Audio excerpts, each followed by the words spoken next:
Hello everyone, I hope that you're all doing well. This is me Sayyid Shujatullah. Welcome to Ikra IAS Current Affairs चैनल। Channel को subscribe करिए और hit the bell icon so that जब भी मैं video upload करूंगा आपको notification मिल जाएगा। आज का हमारा टॉपिक थोड़ा बहुत इंटरेस्टिंग है। It is about an international relations.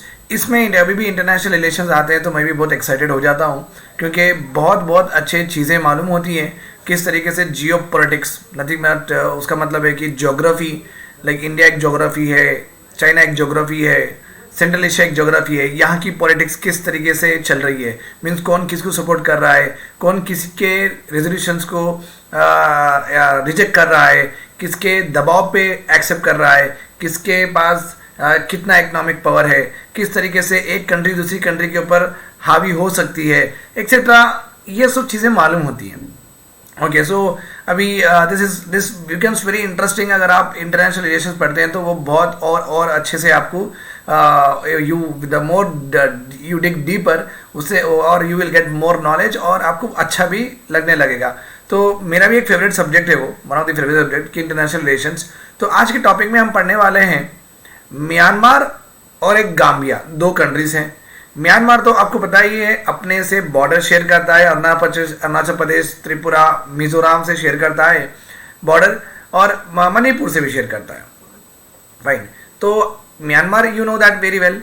और एक गाम्बिया भी कंट्री है जो कि अफ्रीकन कंट्री है, सेंट्रल अफ्रीका। ओके, अफ्रीका के बीचों बीच, ओके, वेस्ट कोस्ट में। अब अगर आप ऐसा मुझे देख रहे हैं तो इस तरीके यहाँ पे सेंट्रल अफ्रीका के लेफ्ट साइड पे वहाँ पे आपको गाम्बिया एक कंट्री मिलेगी। ओके, एक सांप की तरह होती है बेसिकली, तो वो कंट्री आपको मिलेगी गाम्बिया। तो रिसेंटली क्या हुआ आपको तो ये भी मालूम होगा एज एस्पिरेंट दैट म्यांमार में एक मुस्लिम एथनिक ग्रुप है। Myanmar is basically A Buddhist country, ठीक है। तो वहाँ पे बुद्धिज़्म बहुत प्रिडोमिनेंट रिलीजन है। वहाँ पे ऑब्वियसली पूरी दुनिया में जहाँ जहाँ भी कंट्रीज है वहाँ पे एक मेजोरिटी ग्रुप होता है, एक माइनॉरिटी ग्रुप होता है, तो इट्स वेरी कॉमन है वो। तो इन द सेम वे जो म्यांमार में एक मुस्लिम माइनॉरिटी एथनिक ग्रुप है जिसका नाम है रोहिंग्या। इनका जीनोसाइड होता है। ओके, ये कॉमनली बहुत सारे रिपोर्ट्स में प्रूव भी किया गया है और उनकी मिलिट्री गवर्नमेंट ये पूरे पिक्चर्स वहाँ से आते हैं। सो वहाँ पे जो चल रहा है वहाँ पे मेजॉरिटी जो रिलीजन ग्रुप है उनका ये मानना है कि यहाँ पे वही रेस रहेंगे, कोई और रेस नहीं रहना चाहिए। तो जो मुस्लिम माइनॉरिटी की जो एथनिक ग्रुप है उसको पूरा एलिमिनेट करना है from the area of what Myanmar itself. वो कंट्री से ही उनको वहाँ पे या तो मार के भिजा देना है, डर और खौफ उनमें पैदा करना है कि वो खुद भी भाग जाए।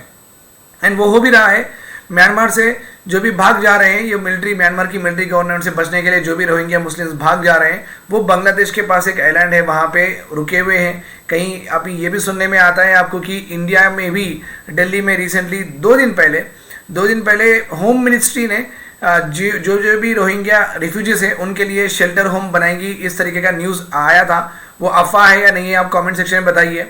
बट बाद में वो क्लैरिफिकेशन दिए कि होम मिनिस्ट्री हम तो ऐसा कुछ ऑर्डर नहीं दिए, बट न्यूज़ में somehow it got out, leaked हुआ था वो चीज़, राइट। तो ये जो रोहिंग्या मुस्लिम से ये बहुत सारे कंट्रीज में भाग जा रहे हैं अपनी जान बचाने के लिए। तो आज हम पढ़ने वाले हैं ये पूरा कंट्रोवर्सी क्या है। Gambia brought a resolution against Myanmar और वर्ल्ड की सबसे बड़ी court, international court of justice, जो कि सिचुएटेड है Hague is a place in what? Netherlands. Hague is there at a place called as what? Netherlands. तो वहाँ पे ये इंटरनेशनल कोर्ट ऑफ जस्टिस है। वहाँ पे गाम्बिया ने जाके म्यांमार के अगेंस्ट कंप्लेंट की है कि वो रोहिंग्या एथनिक मुस्लिम ग्रुप का जीनोसाइड कर रहे हैं। जीनोसाइड का मतलब है मास मर्डरिंग करना, सो दैट वो रेस वहाँ पे रही ही नहीं। That is what is called as. तो हम देखते हैं केसेस ऑफ जीनोसाइड भी देखेंगे, कहाँ पे जीनोसाइड होते हैं। अभी करंट इशू क्या है म्यांमार और गाम्बिया के बीच में। गाम्बिया का फिजियोग्राफिक लोकेशन इंपॉर्टेंट है अपने यूपीएससी के लिए, और जीनोसाइड कन्वेंशन और India is a member of it. All of these we are going to cover. इसमें ज़्यादातर मेंस रिलेटेड कुछ नहीं रहेगा, बट आपको एक चीज़ मिल जाएगी, एक इम्पॉर्टेंट एस्पेक्ट मिल जाएगा कि म्यांमार में क्या हो रहा है और किस तरीके से आईसीजे का फंक्शनिंग होता है, और थोड़े फैक्चुअल थिंग्स हैं यहाँ पे। जीनोसाइड कन्वेंशन का मतलब क्या है हम उसमें पार्टी है या नहीं है। तो प्रिलिमिनरी फैक्ट्स यहाँ पे बहुत ज़्यादा है, तो आपको प्रिलिमिनरी एग्जाम्स में हेल्प करेंगे, right. Let us go ahead. अगर मैं आपको एक क्वेश्चन दूंगा तो you have to answer this in the comment section. Which among the convention has been signed and ratified by India? Genocide convention, convention to combat desertification, comprehensive test ban treaty. So find the correct code. So please write in the comment section which one is right answer here. So आप अभी देख रहे हैं ना, तो आप लिख दीजिए, पॉज करके आप लिख दीजिए, उसके बाद में at the end of the lecture आपको मैं आंसर दे ही दूंगा, right. So as I was telling that Gambia, okay, सांप की तरह दिखता है, that's what I have told you. This is Gambia, okay, it is sharing border with Atlantic Ocean and it is in the west side of Africa. It is embedded, ये दो country के बीच में सैंडविच के जैसा है, Senegal और गिनी Basu, Senegal और गिनी बसु, इन दोनों के बीच में, okay, this is what, not Guinea Basu exactly, Senegal के बीचों बीच है ये, सेनेगाल में ही एक लैंडलॉक्ड है, नॉट एग्जैक्टली लैंडलॉक्ड बिकॉज ये यहाँ का हिस्सा इनका ओपन है टू द ओशन। अगर एक ओपन सी से अगर कोई भी कंट्री का पार्ट जुड़ा हुआ होता है, we don't call it as what landlock. Landlock means बीचों बीच रहना, चार तरफ से क्या रहना, लैंड रहना, then we call it as landlock, ठीक है, right. This is clear to you, I guess this is clear. अभी यूनाइटेड नेशंस में जब गाम्बिया ने म्यांमार के अगेंस्ट कंप्लेन किया था कि वो रोहिंग्या एथनिक माइनॉरिटी का जिनोसाइड कर रहे हैं, तो जब वो गाम्बिया ने कंप्लेन किया था म्यांमार के अगेंस्ट, तो म्यांमार ने कुछ ऑब्जेक्शन जताए थे कि नहीं ऐसा नहीं है, हम ऐसा कुछ नहीं करें एक्सेट्रा, जो भी ऑब्जेक्शन जताए थे, जो वर्ल्ड की हाईएस्ट कोर्ट है, इंटरनेशनल कोर्ट ऑफ जस्टिस, उनके जो भी ऑब्जेक्शन को डिसमिस कर दिए। मीन्स मतलब यह है कि म्यांमार जो भी तथ्य रखा है, okay, international court of justice में, वहां के जो जजेस को वो सेटिस्फाई नहीं कर सके हैं और इनके ऊपर ये केस अब चलेगा। That is what it is. The decision जो भी लिया गया है clear the way that Myanmar के ऊपर एक हाईली चार्ज केस चल रहा है and it is brought by what? Gambia, okay, and international court of justice में ये चलेगा और ये सालों साल भी लगेंगे। इसलिए सालों साल लगते हैं जनरली, हमारे पास यहाँ पे भी लगते हैं तारीख पे तारीख, तो वहाँ पे भी उतना ही टाइम लगता है, उतना ही समय लगता है कि वो जजमेंट आए। तो ये जजमेंट और कितने साल चलेगा, दैट्स वाई वहाँ पे रोहिंग्या के थोड़े बहुत रोहिंग्या के जो भी मुस्लिम्स हैं, वो प्ले कार्ड्स लेके इंटरनेशनल कोर्ट ऑफ जस्टिस की बिल्डिंग का नाम है पीस पैलेस, वो पीस पैलेस के बाहर ठहर के वो प्ले कार्ड्स बताए हैं कि speed up the process of giving justice to Rohingya Muslim. तो स्पीड अप करो प्रोसेस, ये सालों साल चलने का नहीं है भाई, ओके, आगे के जनरेशंस आना है, सुकून से जीना है, ओके। द जिनोसाइड के जो भी सर्वाइवर्स है, उनके जो बच्चे आएंगे आगे, तो वो इस जीनोसाइड में नहीं जी सकेंगे। सो आपको एक प्रॉपरली डिसीजन लेना होगा जल्द से जल्द, सो दैट फ्यूचर जनरेशन हमारी सिक्योर हो और हमारी एथनिक ग्रुप बनाई रहे ये दुनिया में। So that is what is happening, okay. अभी क्या है, थोड़ा बैकग्राउंड पढ़ेंगे कि रोहिंग्या मुस्लिम से ये जो बुद्धिस्ट की जो रूल्ड कम्युनिटी है, तो वहाँ पे क्या चल रहा है। तो basically I have already told you that उनको क्लींस करना है। क्लींसिंग इज नथिंग बट पूरा मिटा देना है, रोहिंग्या मुस्लिम रहना ही नहीं चाहिए वहाँ पे। That is what the complete intention is there. Myanmar की जो मिलिट्री है, they have launch a operation call as clearance camping in Rakhine state. Rakhine state एक ऐसा म्यांमार का प्रोविंस है जहाँ पे रोहिंग्या मुस्लिम ज़्यादा होते हैं। 2017 में क्लियरेंस प्रोग्राम, क्लियरेंस मीन्स आप क्लियर कर दो ये ग्रुप के पूरे, ओके। क्योंकि क्या हुआ था, ये ऑपरेशन लॉन्च हुआ था जब रोहिंग्या के जो इंसर्जेंट ग्रुप थे, रोहिंग्या में से ही, उनकी कम्युनिटी में से भी थोड़े लोग रेबल बन के जो बाहर आए थे और इंसर्जेंट करते थे दूसरे एरियाज में जाना। इंसर्जेंट जो ग्रुप था, ओके, वो इंसर्जेंट ग्रुप म्यांमार में अटैक करा था, ओके, म्यांमार में वो इंसर्जेंट ग्रुप अटैक करा था। उसका बदला लेने के लिए रखीना स्टेट में म्यांमार की मिलिट्री ने पूरा ऑपरेशन लॉन्च किया गया है। तो वहां से 7 lakh, you can see here, fine,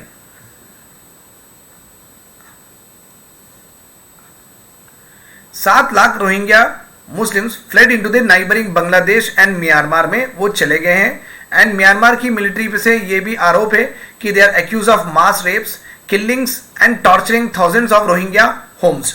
torturing तो आपको पता है, ब्रिटिश के ज़माने में जब उनमें फ्रीडम फाइटर्स होते थे तो वो बर्फ़ पे लिटाते थे, फिर बर्फ़ पे लिटा के फुट सोल पे मारते थे, ठीक है, फिर वो किले से लटका देते थे. This is called as what, torturing.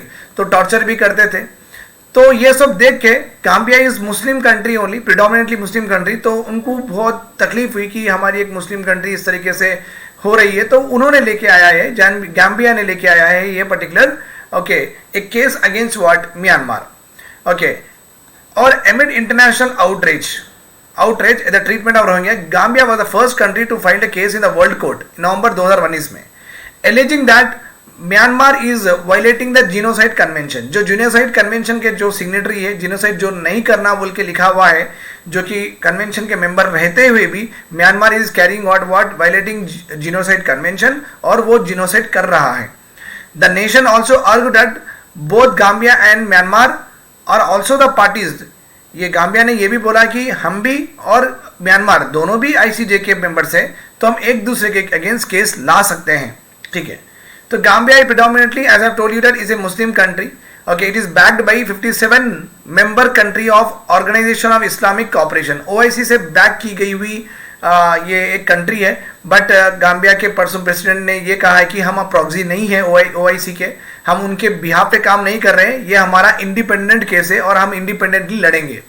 Okay, जो लॉयर्स रिप्रेजेंट कर रहे हैं गाम्बिया में ICJ में, वो पूरे प्रूफ बताए हैं टू दी ICJ में, पूरे प्रूफ रखे हैं द लॉयर्स ऑफ गाम्बिया. तो मैप्स बताए हैं, थोड़े सेरेटरी इमेजेस बताए हैं, ग्राफिक फोटोज बताए हैं, किस तरीके से मिलिट्री वहाँ पे रखीना स्टेट में गई, किस तरीके से वहाँ पे वो ठहरी. सो ऑल दैट गाम्बिया ने बताया है. Okay, international court of justice को, इंटरनेशनल कोर्ट ऑफ जस्टिस को बताया है with regard to what, Myanmar के एट्रोसिटीज की वजह से. Okay, the interim ruling was intended to protect the minority while the case is decided in the Hague. A process is likely to take years. तो अब basically Myanmar का case accept करने से क्या होगा, म्यांमार थोड़ा बहुत दबा हुआ रहेगा. म्यांमार उतना फुल फ्लेज, इतना ओपनली किल करना नहीं सोचेगा, क्योंकि उनके अगेंस्ट एक केस अभी एडमिट हो गया है.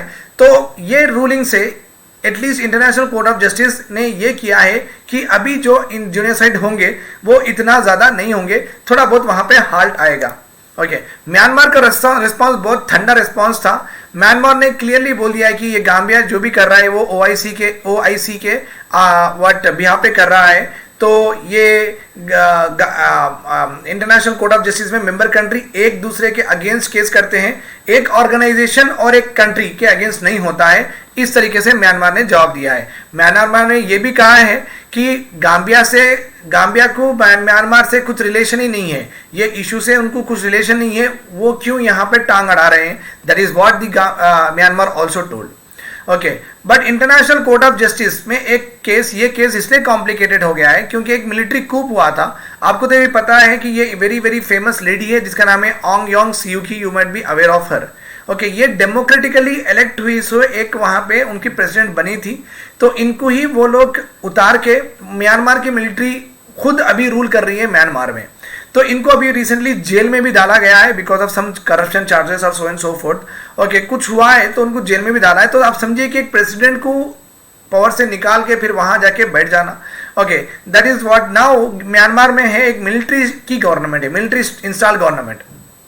ओके, और वो मिलिट्री के जो गवर्नमेंट है वो एक शैडो एडमिनिस्ट्रेशन चला रही है. मींस एडमिनिस्ट्रेशन नाम के लिए इलेक्टेड है बट काम कर रहा है मिलिट्री पीपल जो बोले वो वही काम कर रहा है. वो गवर्नमेंट का नाम है नेशनल यूनिटी गवर्नमेंट. अगर आपको एग्जाम में आया नेशनल यूनिटी गवर्नमेंट कहाँ से है तो आप क्लियरली बोल सकते हैं it is what belongs to Myanmar. तो यहाँ पे एक मिलिट्री कूप हुआ था. वह मिलिट्री कूप होने के वजह से डेमोक्रेटिकली इलेक्टेड गवर्नमेंट को निकाल के मिलिट्री इंस्टॉल गवर्नमेंट बन गई है म्यांमार में. ये मद्देनजर रखते हुए भी इंटरनेशनल कोर्ट ऑफ जस्टिस में ये उन्होंने क्या कहा था, इंटरनेशनल कोर्ट ऑफ जस्टिस वाले, they also admitted the case. ठीक है, countries banking Myanmar. Okay, sorry, is not Myanmar, countries banking Gambia, sorry for this. Okay, Canada और नेदरलैंड्स ने क्लियरली गाम्बिया को बैकिंग किया है और क्लियरली कहा है कि आप जो कर रहे हैं सही कर रहे हैं म्यांमार के against. And they have lauded and appreciate the intellectuals. Okay, you can say that they appreciated the mindset of Gambia. Okay, and they have said that yes, we will support you. Canada and Netherlands consider that it's our obligation to support the efforts of the people who are concerned of what humanity. तो वो यहाँ पे मुस्लिम और हिंदू या Christian या Buddhist नहीं देख रहे हैं, बस कनाडा एंड नेदरलैंड्स बोल रहे हैं कि अगर कोई कंट्री किसी कंट्री में ह्यूमैनिटी के लिए लड़ने जा रही है तो हम उनका साथ देंगे। मार्च में US secretary of state Antony Blinken said that violent repression of Rohingya population in Myanmar amounts to genocide। अगर रोहिंग्या का पॉपुलेशन 10 लाख रहो या 5 लाख हो गया या 15 लाख रहो या 7 लाख हो गया, अगर इस तरीके से पॉपुलेशन कम हो रहा है, ये तो बीमारी तो नहीं है, ये तो epidemic is not there, then क्यों कम हो रहा है? तो ये क्लियर इंडिकेशन है कि वहां पे म्यांमार में जीनोसाइड हो रहा है। अभी फ्यूचर में क्या करेंगे? आईसीजे का रूलिंग बहुत साल लगेंगे, कोर्ट हियरिंग्स होंगी, ह्यूमन राइट्स ग्रुप आएंगे, ये सब आ जाएंगे। यूएन का प्रोब जनरली सालों साल चलता है। ओके और 1948 जीनोसाइड कन्वेंशन का बयान 1948 वेरी इंपॉर्टेंट, याद रखिए। इंटरनेशनल कोर्ट ऑफ जस्टिस जो भी है अपने पास, okay ICJ international court of justice, ये बेसिकली मेंबर स्टेट्स के बीच में जो भी डिस्प्यूट होता है वो सॉल्व करता है। सेम लेटर्स में we are having international criminal justice. ये जनरली अगर कोई देश के leader violate human right violations करते हैं, कोई देश के लीडर जीनोसाइड को प्रमोट करते हैं, कोई देश के लीडर अननेसेसरी एग्रेशन और वार दिखाते हैं किसी और छोटी मोटी कंट्री पे, तो डायरेक्टली प्रेसिडेंट्स, प्राइम मिनिस्टर, बड़े बड़े जो भी होते हैं उनके अगेंस्ट यहाँ पे केस चलता है। ICJ is Indian international criminal justice is individual में यहाँ पे उनका ट्रायल होता है। इंटरनेशनल कोर्ट ऑफ जस्टिस में मेंबर स्टेट्स के बीच में ट्रायल होता है और इन्वेस्टिगेशंस होते हैं। ये यही है इसमें। ओके अगर आईसीजे में जो भी डिसीजन आता है, जो भी जजमेंट आता है, ये म्यांमार पे बाइंडिंग होगा और वो उन पे इन्फोर्स करना बहुत जरूरी है। बट आप खाली ये ऑर्डर दे देंगे, इन्फोर्स करो बोल के बोल देंगे, बट वहां पे एक एजेंसी नहीं है कि इसको इंप्लीमेंट करे। इसका मतलब ये नहीं है कि आईसीजे ये नहीं कर सकता कि वहां पे एक बॉडी बनाए, वहां पे एक ऑफिस बनाए और ऑफिस बना के वहां पे देखें कि सही भी इंप्लीमेंट हो रहा है या नहीं हो रहा। ऐसा नहीं होता है। जजमेंट तो दे देंगे, बस वो फॉलो होगा तो होगा, नहीं तो नहीं होगा। So there is no chance that कि उसकी इंप्लीमेंटेशन किस तरीके से हो रही हो वो मालूम कर सके। अभी तक आईसीजे ने अभी तक उसके जो जब 1945 में आईसीजे आया था अलॉन्ग विद यूनाइटेड नेशंस, तो जब से अब तक अभी तक 3 ही बार और कि एक जीनोसाइड को रिकॉग्नाइज करे, मींस ये माने वो लोग कि हाँ जीनोसाइड हुआ। तो आप देख सकते हैं इनका सक्सेस रेट और इनका लेंथी प्रोसेस कितना लंबा चौड़ा है। इनकी ओरिजिन से अब तक 70 साल हो गए हैं, बट स्टिल सिर्फ 3 केसेस में वो बोल चुके हैं कि यस जीनोसाइड हुआ है। कंबोडिया में एक हुआ था लेट 1970s में, रवांडा में हुआ था 1994 में, स्रेब्रेनिका एंड बोस्निया में हुआ था 1995 में। तो यहाँ पे जो हुआ था ये जीनोसाइड बोल के माने थे और उनके ऊपर रोक टोक लगाए थे। बस आप समझिए कि 70-75 साल में जब इस तरीके से अगर चलेगा केस, तो रोहिंग्या मुस्लिम्स को कब मिलेंगी? Okay that total justice. Convention on prevention and punishment of crime genocide, the convention, genocide convention का पूरा नाम है कन्वेंशन ऑन प्रिवेंट करो जीनोसाइड, और जो भी जीनोसाइड करता है उसको पनिश करो।